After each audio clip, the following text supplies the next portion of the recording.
Okay, everybody, welcome into the Irish NFL show. We're going into week 9.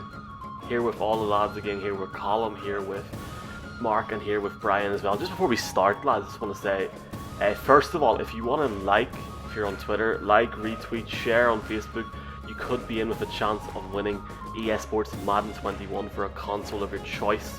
That's on the PS5, PS4, Xbox Series, whatever the new one's called, and the Xbox One. So share, subscribe, RT this video, get going as well. But lads, welcome in. Just an absolutely fantastic week last week, and I think we're also thankful to everybody that just joined in as well. Welcome in, lads. Cheers. Yeah, the week 9, the back end of the season, trade deadline is gone. This is where it really begins to get serious, and we see who really is up for playing football in January. Yeah, a great show last week. I really enjoyed it, and a very eventful week 8 as well. So a lot of stuff to touch on before we kick into week 9. But yeah, just to Colin's point, it's every team as they have it now for the rest of the season. See who's going to tank and who's going to go for the playoffs. Absolutely. Yeah, good afternoon, boys. And look, week 9 is when men become boys, and the Patriots turn around in November. Oh, no. That's every other season. Not this year. Well, 2020 could definitely bring something. Let's have a look very quickly at week 8, lads. Let's do this. Obviously, one big takeaway from the week. I'm sure Mark will find a way to bring in New England there. But Colum, just starting with yourself. One big takeaway from week 8. A pretty crazy week in the NFL. Just nuts.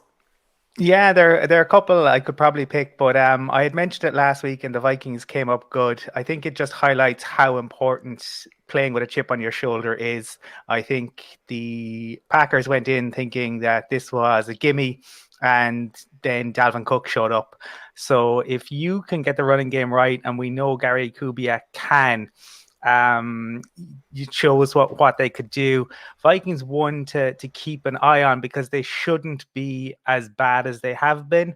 I know they've made moves and they probably aren't expecting to do a whole lot, but there's a decent squad there, and I thought they were really, really impressive, and I would expect them to lean heavily on him again this week. Mark, is it going to be the Patriots, or what's your big takeaway from last week? I'm not talking about the Patriots at all. It's the hope that kills you guys. What I will talk about is another franchise that had week 8 dashed their hopes. The 49ers. The 49ers started off week 8 4-3, maybe coming back into the NFC West race. 2 losses later, Jimmy Garoppolo out for 6 to 8 weeks, George Kittle out for at least 8 weeks. Put a fork in them. They're done. 4-5. They ain't going anywhere this season.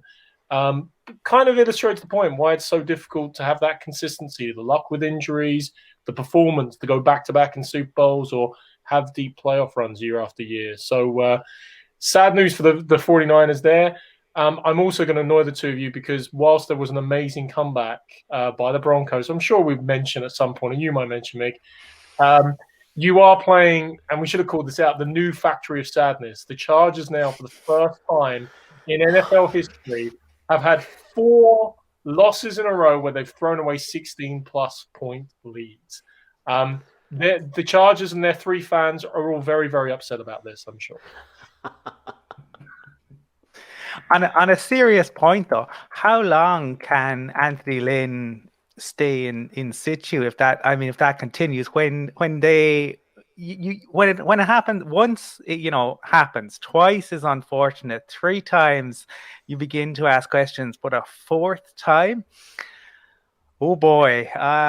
Especially given that it came on, the Broncos were doing nothing, and then Philip Lindsay all of a sudden went on that run, and the Chargers fell to pieces. Now, obviously, look, for myself, I make happy days, but for Chargers fans, surely they have to be thinking there's an awful lot wrong there, because the way in which they just fall, it's expected now at this point, I agree with you, Colin, myself. Brian, if you had seen Brian, me and Colin at halftime last Sunday night, how you would have been doing some laughing. But Brian, what was your big takeaway last week? Giants? I might be still in your thunder, Mick. But for me, it was the Dolphins. Everybody had discussed, I suppose, the whole Tua, the the fact that Tua was starting over Fitzpatrick, and that's where all the scrutiny was. But the Dolphins turned the Rams over, but not in the fashion that a lot of people expected. I mean, it was 5 minutes of madness, strip fumble, return for a touchdown. You've got the special teams touchdown, and then you've got another interception, which was nearly returned for a touchdown. And then in a game that the Rams seemed to be comfortable in, it literally was turned on its head, and they never recovered. And Tua, he didn't do a lot. He didn't have a lot to do in terms of the game was there to be managed. But even the drives in which he did, from speaking to a number of Dolphins fans and having looked back at some of the coverage, they weren't too happy with what they saw. But still a big win all the same. And I know you were talking last week about Tua's going to do this and he's going to do that, but he did very little. But at the same time, for the Dolphins, who a year ago everybody thought was tanking, Flores had a bit of a plan. It came good towards the end of the season, and he's followed it into this season. It goes to show, how quickly teams can turn around. That's why I'm very hopeful on Mr. Joe Judge that we're going down the same path in terms of how many games we're losing. Very close games. But no, I was very impressed with the Dolphins. They're doing really well this season, and people think that the division is a formality with the Bills. But they're still in with a chance. And they still have to play them again. So yeah, that's the one that stood out for me. Actually, guys, can I have one thing on that? There's always one thing, Mick, every week at 6:01 that suddenly strikes you, and you suddenly go, why didn't I think of that before? Especially usually after I put bets on in a particular direction. And at 6:01 last week, I tuned in, and Red Zone was kicking off, and they kicked off the Dolphins-Rams game, and I suddenly went, Flores versus McVay, and the last time this happened, the Rams only got 3 points. And it was that moment it just clicked. I went, oh, yeah, this is going to be a tough day for McVay and for Goff there. So it proved. It was just one of those lightning bolts I wish I'd thought of beforehand. It was definitely an interesting Sunday, and I was relieved that a lot of our picks definitely held up. Okay, 2 might not have balled out, but the big highlight for me last week was seeing the Steelers go 7-0, and not just like the fact they went 7-0, that defense looks for real. Now I know, well, look, let's be quite frank, they beat the Ravens, and they done a really, really good job. That defense looks scary, guys. And I know I said last week I think the Bills are going to go far. I think the Steelers are for real. I think if the Chiefs walked in now to Pittsburgh, it would be a no contest. And I love saying that as a Broncos fan, but that is my only takeaway. I think another small takeaway before we do look at this. That's a big statement. It's a big statement, and I hope to God it happens, because I can't see Kansas City win again. But I was very impressed. I think I don't want to get the scoreline wrong, but the Giants did run the Bucs. If you look at the scoreline on Tuesday morning, lads, I woke up going, oh, that wasn't too bad. So definitely an interesting week in the NFL. And I guess before we look ahead on Sunday's games, guys, Packers beating the 49ers quite convincingly, going 6-2 Colum. Packers, and now the 49ers are sitting 4-5. So teams like that were in the AFC and might be written off are sitting a couple of games behind the Super Bowl team last year. Not too bad. Well, you expected the Packers were going to have a response to losing to their local rivals, and as Mark has highlighted, the 49ers are just massively depleted. They when you lose your QB and like kind of your main focal point on offense, because that performance by Kittle against the Saints last year just really stood out to me as one of the performances of the season. He put the team on his back and just said, "No, we're winning this." So Aaron Rodgers, wants to show off and see what he can do. I don't know if the Packers are the real deal, though. I think when playoff football rolls around, I think they can be got at. But look, they did the business. But for the 49ers, I think the interesting question for them is, what do they do in terms of QB? Because they probably would have preferred to see Jimmy G stay in, see what they have. Nick Mullins comes in. They've got that game out of the way. What happens if Nick Mullins actually wins a few games? And do the questions start then? But who? I don't know. Who's a big believer in Jimmy G? Because he blows very hot and cold.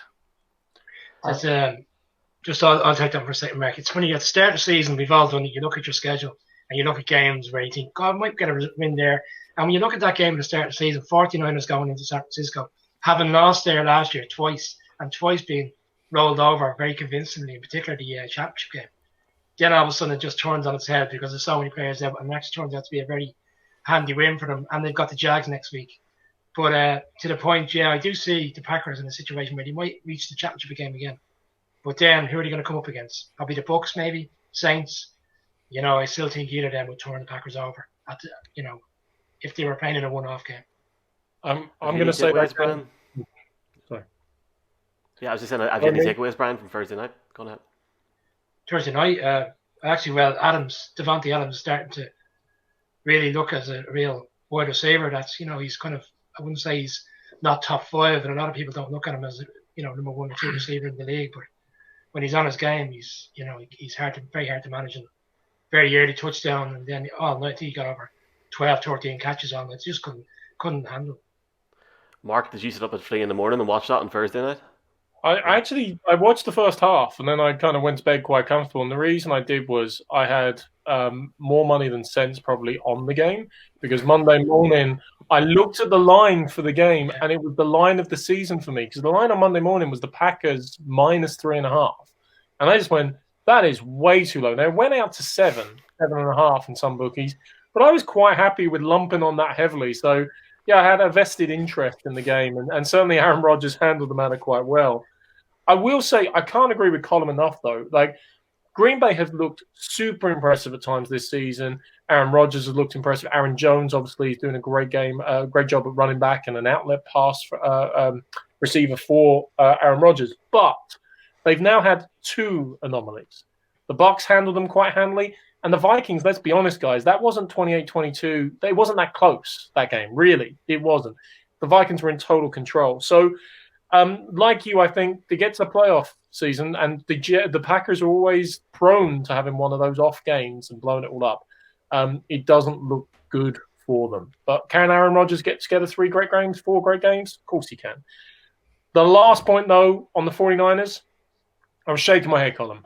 Nick Mullins isn't the answer. Nick Mullins is never going to be the answer, except for random trivia questions as to who replaced Jimmy G in this season. Long term, Kyle Shanahan, the end of this season, is going to take a long, hard look at it, and I'm going to give you 2 names to watch out for. Yes, he's unbelievably inconsistent, Kirk Cousins, although I think he's dirtied his bib in the Vikings because of his relationship with Kirk Cousins. But probably more relevant, what about Matty Ice? Matt Ryan's coming up towards the end of his contract there in the Falcons. And, of course, they only won a Super Bowl together. If he thinks Matt Ryan is an upgrade on Jimmy G, with the rest of the roster they've got, I say he pulls the trigger on it. Can I throw another one in there for you, Mark? You'll probably think I'm mad. But I still think he's a good quarterback. He's just in a bad situation. Sam Darnold won't be in New York next year. Jesus Christ, bro. Oh, there you go. I like it. But I actually have a feeling I think he might end up at the Bears. That's where I think he might end up. Because I think Foles and Trubisky will be out the door. But I'm telling you, don't be surprised. Anyway, on we go. I think you're going to end up in Texas. Let's look at let's even look ahead, lads, just to the rest of the slate of Week 9 games. Obviously, you had the Packers winning there 34-17. Just really quickly, the games are on Sky this weekend. Seahawks at the Bills, 6 o'clock. Dolphins at the Cardinals, 9:25. Sunday Night Football, Saints at the Bucks, and then if you really want to watch it, the Patriots at the Jets, and Monday Night Football. We will talk about all these games in detail in a second. Let's look at the first game, lads. We'll go Colum, we'll go Brian, and then we'll go Mark, and then myself to hear the real. No, I'm only joking. The 1-7 New York Giants are playing a football team. Colum, 2-5 Washington football team. Obviously, lads. Let's look at each of these games in detail. Not the biggest game of the season. No, but I had said last week that I expected that the Giants would they are just a kryptonite for Brady. They love playing him, and if that was Tom Brady throwing to Mike Evans, are you telling me that doesn't get looked at the end of the game the other night? It absolutely does. That said, I think it'll be a different team that shows up on Sunday, because they're playing Washington. The Giants are like the ultimate New York team. They show up when when a big name rolls into town, or when they're playing a big team. I just think that Ron, that's a great story. Riverboat Ron at Washington football team.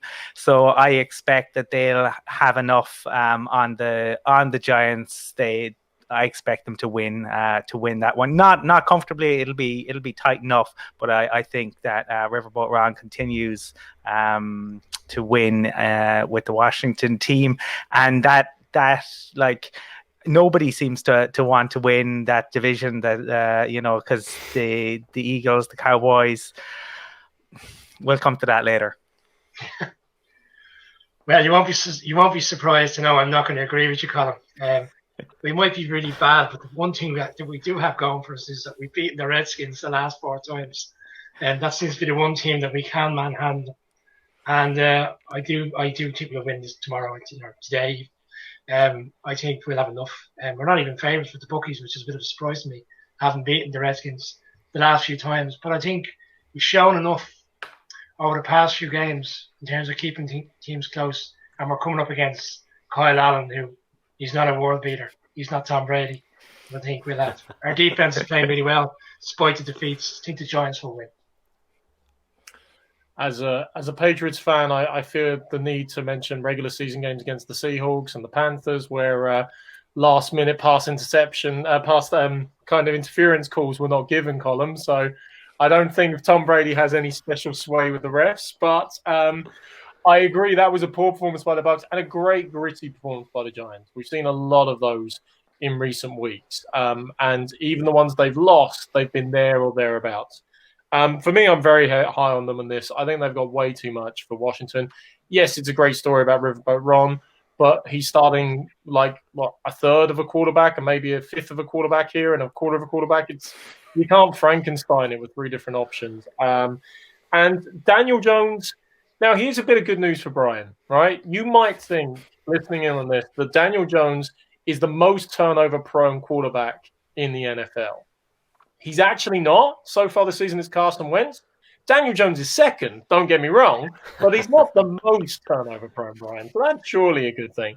I thought you were going down the Ryan Leaf road, because he's been compared to him in terms of the amount of turnovers he's had in the space of a year and a half of his NFL career. Thankfully, you didn't mention that one.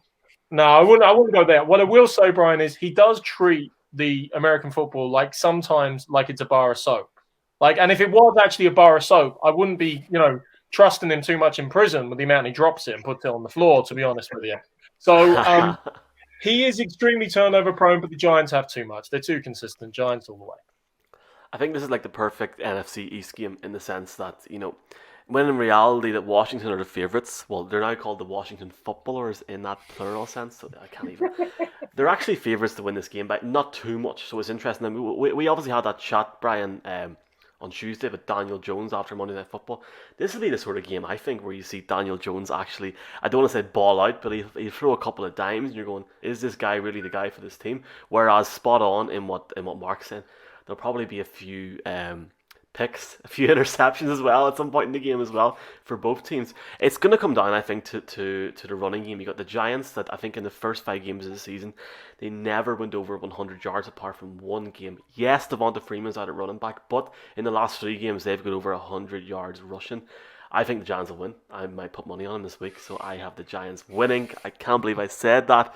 And the game, obviously, as well, is in Washington, but even going from Washington, and Brian has made a very interesting statement there now about the Bears, obviously with the quarterbacks next year, the Bears at the Titans, Bears 5-3. Remember they were I don't want to say, were they undefeated, Colum, at one point? It was pretty amazing, remember that first few weeks.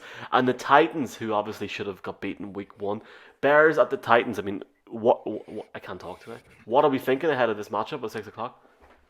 It's a very strange one because the Titans started off the season and looked so good, but they just they came unstuck last weekend, and I think that kind of probably unveiled a few more problems than maybe they had wanted to reveal.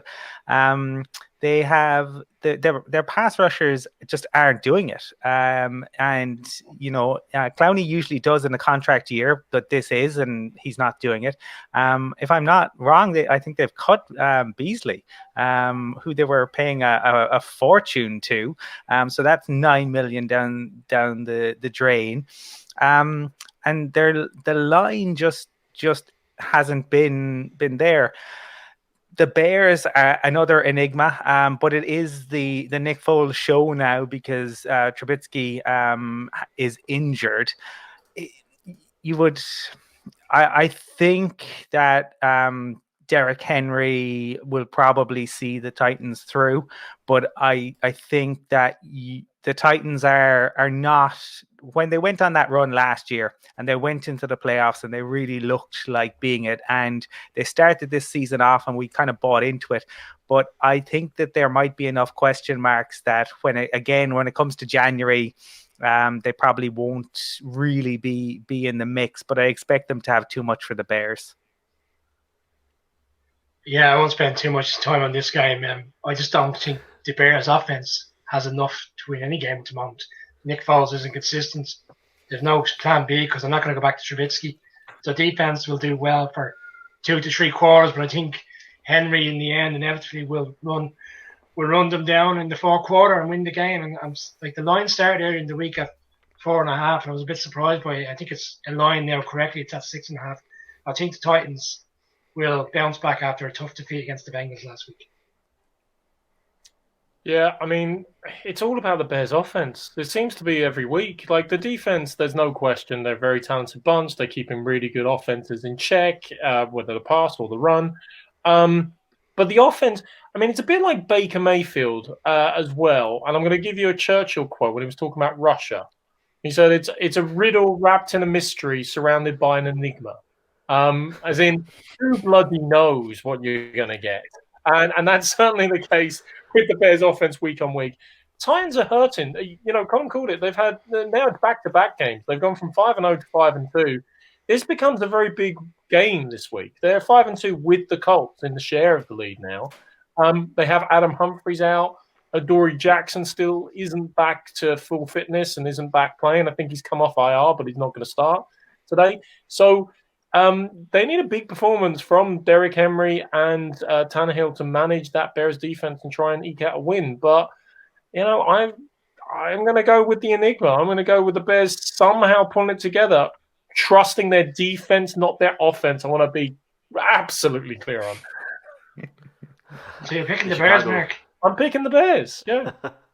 The Bears are like the Man United of the NFL. 1 week, their offense will look amazing. The next week, it'll look like something from a charity shop. And let's be quite frank, last week was a disgrace. Did I start Jimmy Graham? Yes. Targeted 13 or I think 7 times from Nick Foles, and he got 13 yards to the point where he had to actually go out and tweet that he was sorry to the city. Shocking. I think if you're relying on Jimmy Graham at this stage of his career in your fantasy team, you're obviously not a very good fantasy player. I'm not, but I won last week, and I think we'll let that trash talk leave for Tuesday. No, it was an awful situation. Let that sink in, eh? Let that sink in. Okay. he definitely won't be playing. He'll not be playing for my team today anyway. The Bears' defense ranks 16th in rushing yards allowed, so not great, not awful all the same. I know they get a lot of hype about that defense, but that would need to improve. They're 15th in rushing yards per carry. I think it's 4.3 per game. My research towards this show, guys. There you go. I mean, it's one of those things. I think if they come out and ball out in their offense, they won't have an issue. But you can still see there Nick Foles starts to look like a guy that realizes, oh dear. I think it's Titans by 3.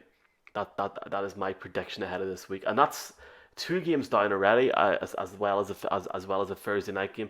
The 3-4 Lions against the 2-5 Vikings. I mean, you would sort of expect, Colum, that Sky would pick this game because there was no reason for him to pick this game, wouldn't you? Well, this is again kind of plenty of local rivalry in this. a lot depending on whether Stafford plays for the Lions or not, but the Lions missing a few guys. As I said earlier, I expect the Vikings to just lean on Dalvin Cook. I reckon that the Kirk Cousins has he has his 90 million in the bank. I don't think they'll do a whole lot more with him. I think if they've any sense, they look to run. Now, what was interesting, I heard a stat saying that Adam Thielen had 7 yards of separation last week on average, which was the most in the league, which tells you that the Packers basically tried to stop the run but just couldn't, and yet the Vikings still didn't trust Cousins enough to allow him to throw the ball. I think that the Vikings will have too much for the Lions. I don't expect it to be a particularly standout, exciting offensive game. But the Vikings to get the win for me. Yeah, they've flown Stafford to Minneapolis, privately awaiting his COVID results. So obviously comes back negative, he'll play. But even if he does play, they're missing their main wide receiver, their baller, shall we say, in Golladay, who's a real threat, and he's not playing. So I see that actually being a big factor in the game. The Vikings have beaten them the last 5 times. I don't see it changing. I agree with Colum. I would be picking the Vikings to win that game. It's funny for me. The last game we're talking about the Titans and the Bears. Like, we're talking about 2 teams at the top of the division, and actually a great stat I should have given you was the Titans are actually last in third down defense, and the Bears are 31st in third down offense. So you're talking about weakness against weakness to describe that game. That's a good one to keep an eye on. But this game, the Vikings versus Lions, in contrast, it's just like the disappointment bowl. It's like, the old adage of the scorpion and the frog, and they're halfway across, and the scorpion stings the frog. And he goes, "Why did you do that? We're both going to drown." And he said, "Well, can't help it. It's in my nature." The Vikings and the Lions just have it in their nature to disappoint their fans and disappoint everyone. Everyone's a bit strong. Most people, Packers fans, and probably like that how much they disappoint people, I'm sure. But for me, guys, this game, it's all about the Vikings, really. I think they've got their mojo back a little bit more. They had a bit of win last week, obviously, which helped as to why they kept it on the ground. And when Dalvin Cook's running like he was, you keep it solid. I think Golladay is the biggest miss here. So I've got to go with the Vikings. But we're going to come to other games, guys. It's boom or bust this week. It's either a really good game that matters a lot, or it's a game that doesn't really count in the greater scheme of things. Yeah. I have to say, I am loving Mark's discussion about these games and some of these comparisons. Look, Dalvin Cook, lads. I think that's all we need to say. I left him on the bench last week in my fantasy team. Don't be surprised by the eulogy, Michael. I've been getting it for 3 or 4 years on a podcast. I'm well used to it now. Well, I'll tell you what, leaving Dalvin Cook on the bench last week, Tyrone getting beaten in the championship, it wasn't a great day for me, lads, last Sunday night. I think Dalvin Cook, if he even turns up today, it doesn't even matter, if Stafford starts or not. I think the Vikings, especially, that was a very impressive performance last week. I think they'll win the game, to be honest, and I think they're one to watch out for in the NFC. I think Kirk Cousins, lads, gets a lot of hate sometimes, and I think a lot of people did like that last week. Talking about a team that, 35 points last week, Colum. You got the Panthers against the team that scored 35 last week. I think we all expected the cricket score against the Jets. Kansas City Chiefs. Do we really expect, Colum, for the Chiefs to play the Panthers in Arrowhead and for there to be even an upset at all? Am I living in pipe dream land here? Yeah, it's not happening. Christian McCaffrey will come back. Expect him to, probably, if they've any sense, you see how he's doing, but that's really it. I feel for Teddy Bridgewater. He's a guy I really like, but no, there's just not enough there with the Panthers. The Chiefs they didn't get out of second gear last week, and they still did it. The only thing to look for with the Chiefs is they went away from Edwards-Helaire and went to Bell. Didn't really work. There might be too many cooks there, and but it won't matter for this game. But when push comes to shove, that might be an issue for them. That's the only thing I think to really keep an eye on is what is it hasn't the running game hasn't really worked for them. But I still expect this to be 2 scores for the Chiefs ahead. Yeah. Yeah, I've been actually impressed with what Matt Rule has done so far in Carolina, because a lot of people expected them to be one of the teams certainly in the top 5 or 6 picks next year in the draft. But I think we've seen over the past few weeks gradually that he just doesn't have the players needed to keep up the good performance. They lost to the Bears at home, and then they lost to the Falcons at home.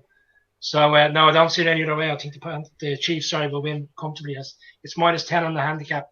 Definitely see a 2 touchdown win easily. Yeah. Yeah, I just want to echo that about Matt Rule. Like, the Panthers have already won one more game this season than I thought they would. C-Mac is back. So it's very much, you can tell the game plan. Guys, we could write the game plan. It runs CMC, and he's going to be asked to run this way. Run the ball.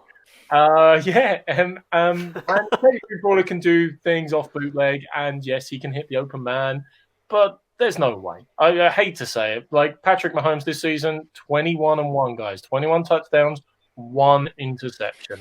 Panthers will be more competitive than Brian's given them credit for, but I'd be very happy to take the Chiefs to win by 11 points, we'll say. Give them a couple more back. You've got the Colorado kid. Like, I mean, how do I build this up into some sort of contest? You know, it's like watching Antrim against Cavan in the Ulster Championship, and I'm trying to get more like GA talking there, but I can't. Nobody wants to watch that.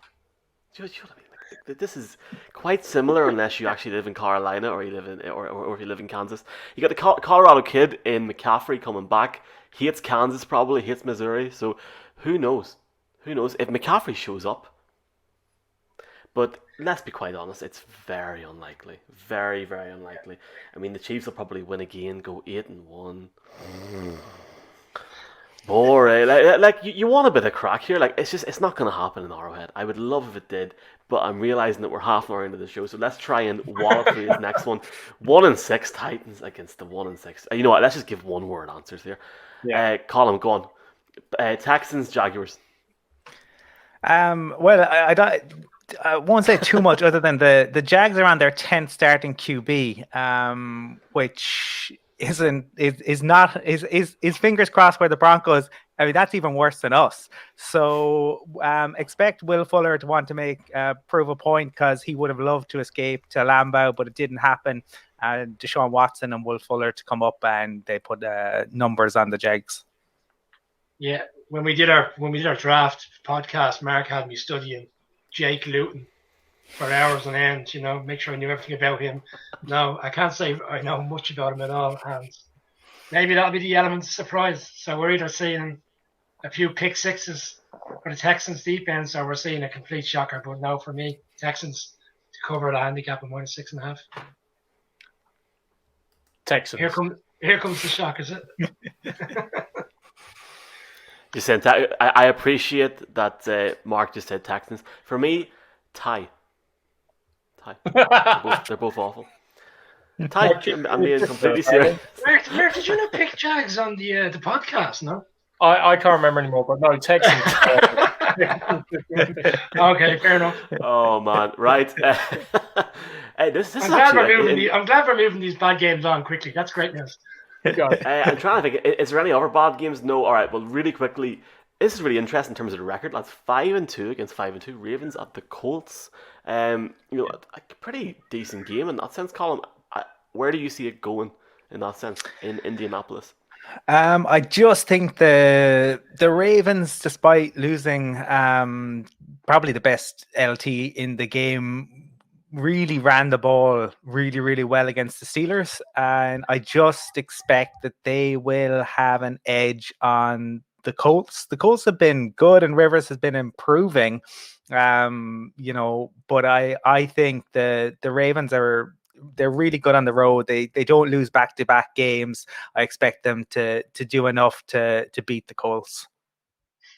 I know Mark loves his stats, so I'll give him one. The Colts are 6-0 against the Ravens in Indianapolis. The Ravens have actually never won, including playoffs, a game in Indianapolis.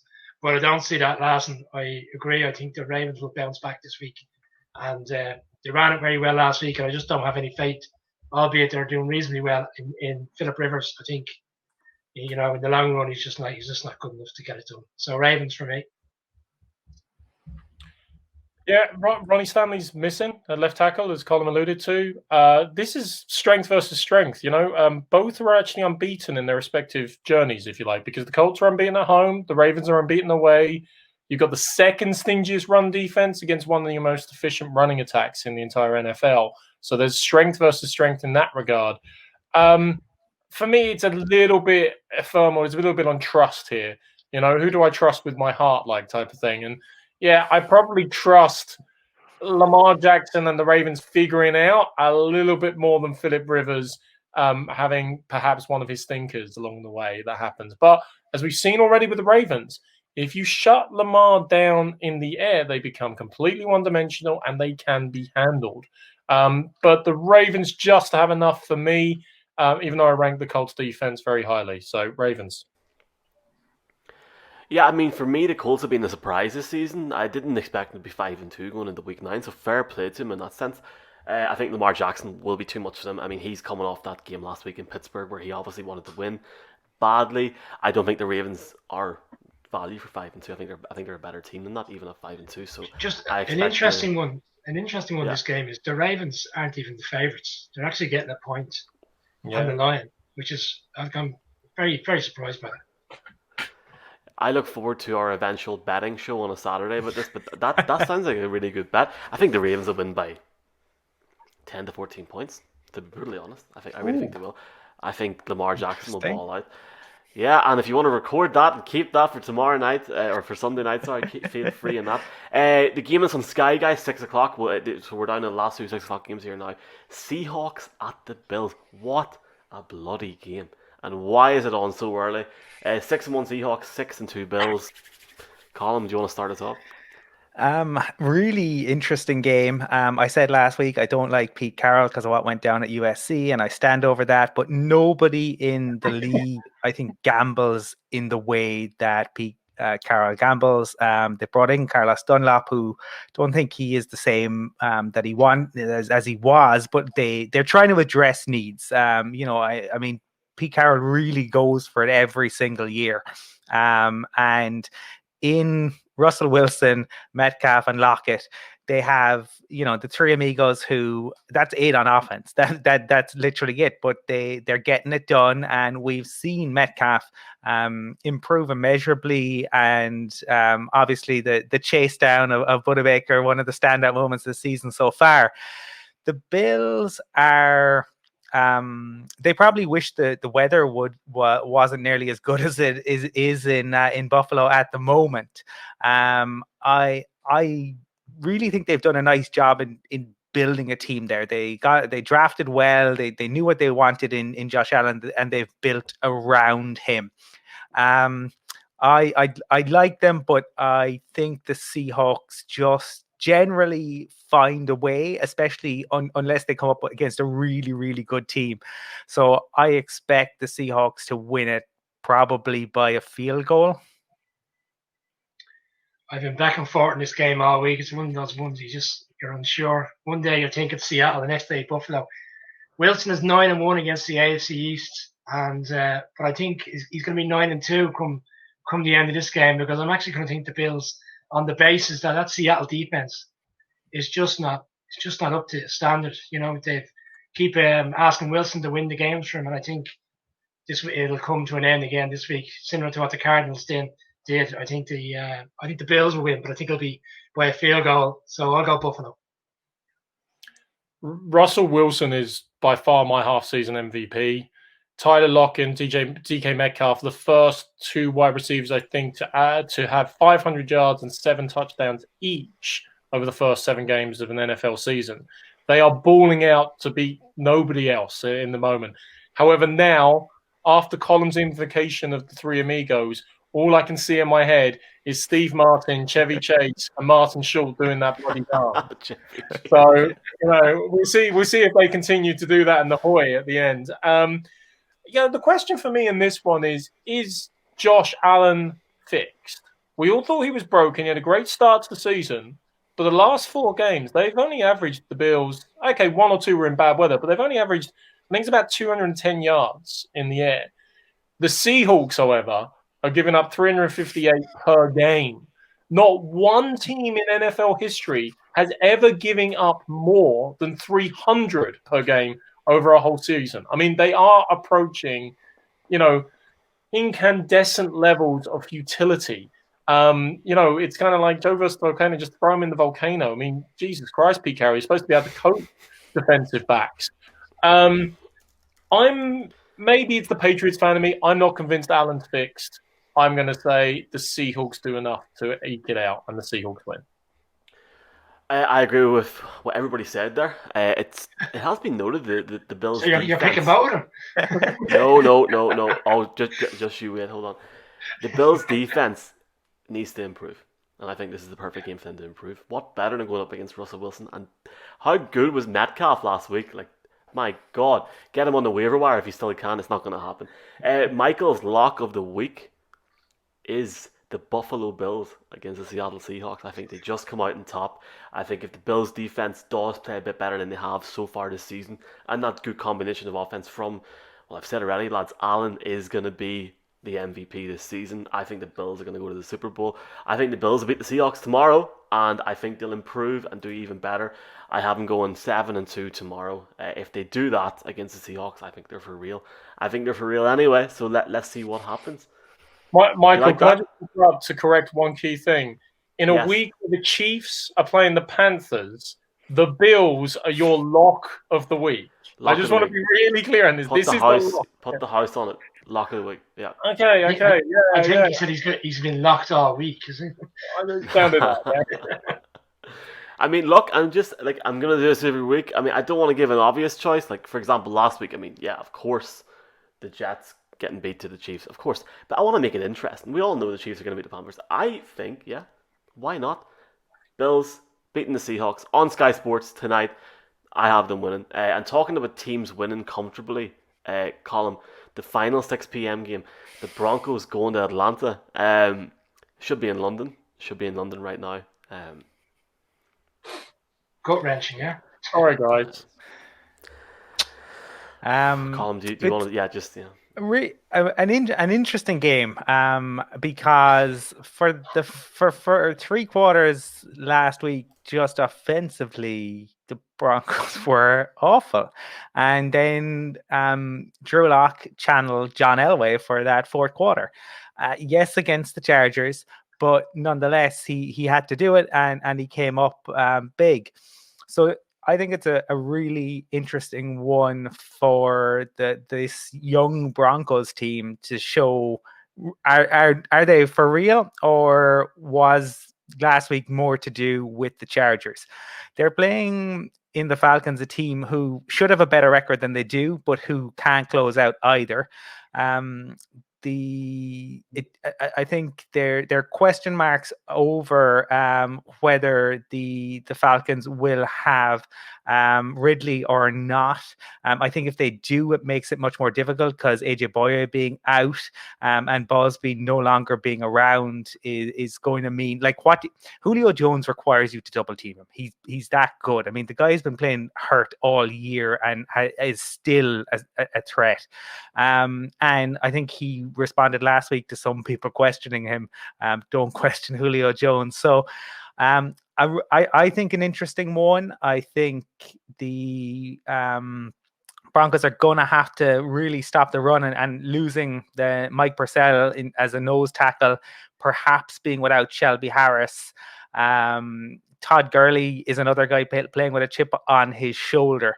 I actually think that this could be a pretty high scoring game, which very unusual for a Broncos game. But I do think you've got 2 sides here who both looking, the Broncos looking to go to 500 and the Falcons looking to show under an interim coach that they're nowhere near as bad as they have been. I think the Broncos will do enough to win it, but I reckon it's a high-scoring game. Yeah, the Broncos have won 3 of the last 4 games, and people seem to kind of forget about that. The fact that they've turned things around, and I'm high on the Broncos. I think they'll win the game. I just don't trust the Falcons. You're asking me who I trust more at the moment because the Broncos season isn't over despite the record, but the Falcons one definitely is. So now I think Lindsay, if he does play, which he seems to be questionable every week, but if he does play, he'll run the life out of that Falcons defense, and luck will do his magic and they'll win the game. Okay, I just want to say first, I love you guys. But then secondly, I'm going to say when your first round quarterback is only throwing for a completion percentage, I think it's just over 50%. It might be 56, 57%. That's not a great sign. Yes, he proved last week he is able to play actual meaningful football for a quarter. But I'd like to see a little bit more than that. For me, unfortunately, the Broncos' great comeback last week is going to rank in the annals of the Cowboys versus Falcons in week 2, i.e. ultimately meaningless. The Broncos may have won 3 or 4, Brian. They're not winning this week. They will lose to the Falcons. I think you've eaten a stats book today, Mark, have you? This is the most important Denver Broncos game in 5 years. Everything hinges on that. Was last week. Yeah, and this is even more important now. Well, okay, it's the most important game in a week. The future of John Elway hinges in this game. If this Broncos team, listen to me, I probably will. I bloody well hope I am, to be honest. And if this Broncos team is somehow sitting 500, my God, wow! The fact that they have a chance at a wild card place. They went and they beat a 2-5 team in the Patriots in New England. So why can't they do it against one of the chokingest teams in the history of the NFL? And also, this is the big week for Drew Lock. Yes, great comeback last week, but can he do it this week? My head says, meh. My heart says, absolutely. So I've got the Broncos winning by 17 today against the Falcons. Now here, lads. By 17? I just heard that as well. 17. They'll be lucky if they score 17. Please. I'm going Broncos, but not by 17, but 34. 34-17, 34-18. Yeah, that's my. We'll start with that part next week, Colum. Please do. Please. So I've got the Bills as a lock of the week, and I've got the Broncos winning by 17. Lads, we've got 5 minutes left in this broadcast, right? And we've got 3 9 p.m. 3 late games, and then the Sunday Night Football and Monday Night Football. So let's do this here. Let's just give a team, and we'll get through that there. 9:05. Raiders going to the Chargers. Colum, who have you got?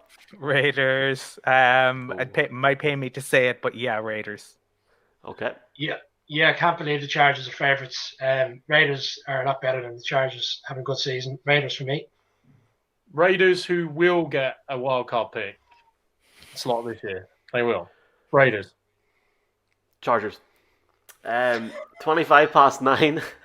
It's on. This game's on Game Pass. The 7-0 Steelers going to Jerry's World. Yeah, Colin, go for it. Steelers could put 50 points up.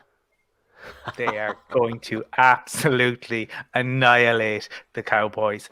Jerry Jones is an embarrassment. That franchise is an embarrassment.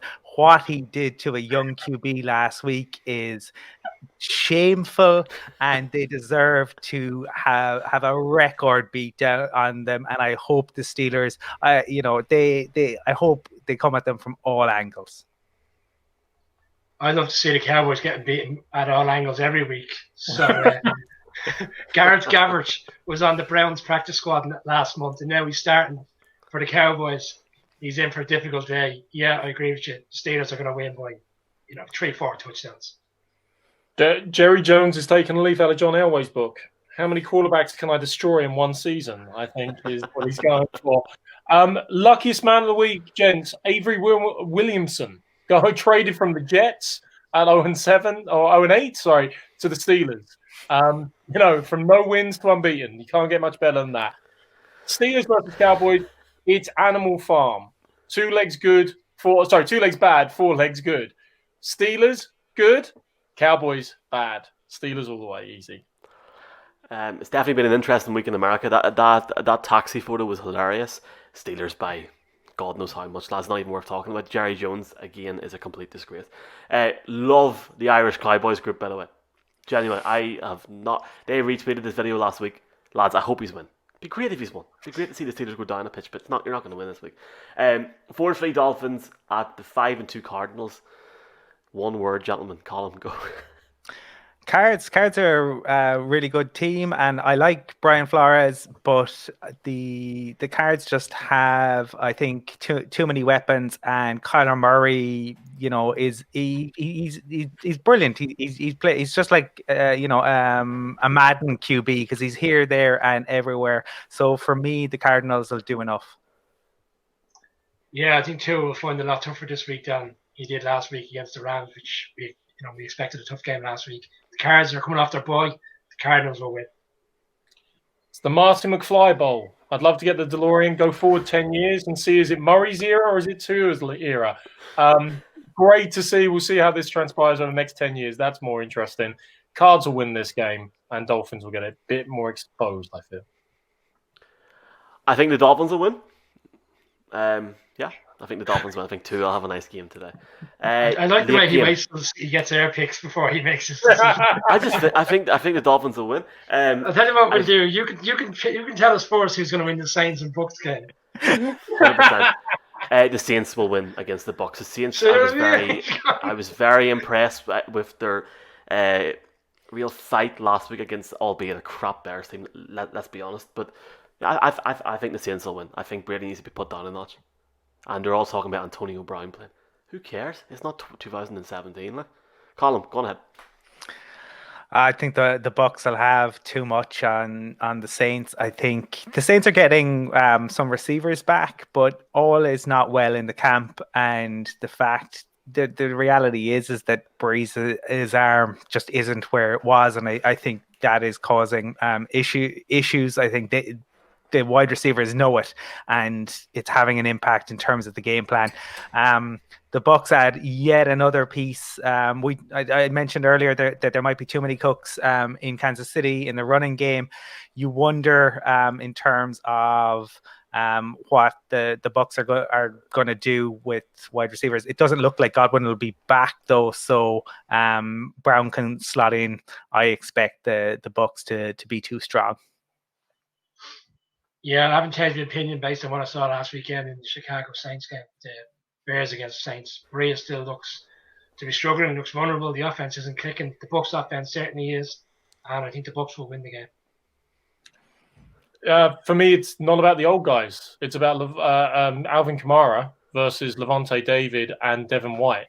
And that's where the game's going to hinge. I mean, Devin White, this season, by the way, guys, has been literally the fastest man I've ever seen. There's at least 3 times in the game he just comes out of nowhere through a screen and destroys someone behind the line. I mean, it's almost faster than Brian moving if Eli Manning had asked him out on a date, for Christ's sake. This is if you're a Bucs fan, you're kind of going, "How's all this happened? This is amazing. This is great. We've got a defense. We've got Brady. We've got offensive weapons, and they need to win it." They lost to the Saints in week 1, so I go for the Bucs to seize control of the NFC South. I'm going to end the show on my prediction for this Monday Night Football game, guys. So let's go around these really quickly. One word, I guess, if you want. The Patriots at the Jets, Monday Night Football. Colin, go. Jets beat the Patriots twice to lose the number 1 pick, and Trevor Lawrence goes to Foxborough. The Patriots are going to win comfortably. Absolutely no doubts about it. Someone hates ESPN. Patriots will win. My God, I want to gouge my eyes out at this one. Look, just before I say this, I think it's been a pleasure chatting to you guys, and I want to thank everybody for watching this week. Bill Belichick is desperate to show Tom Brady he can do something outside of that whole situation. The Jets could be his opportunity. They played him twice this season. They have to play them. They think they played him last week of the season as well. I agree with Colin. I think Trevor Lawrence is destined to play in Foxborough, and as much as I think the Patriots will beat them by 40 or 50 points, don't be surprised if the Jets win against the Patriots on Monday Night Football, because 1, nobody wants to watch it because it's Monday Night Football. 2, we'll all be in bed, and 3, lads, it's been a pleasure. See you next week. Yeah, see you next week. Thanks, guys. Cheers.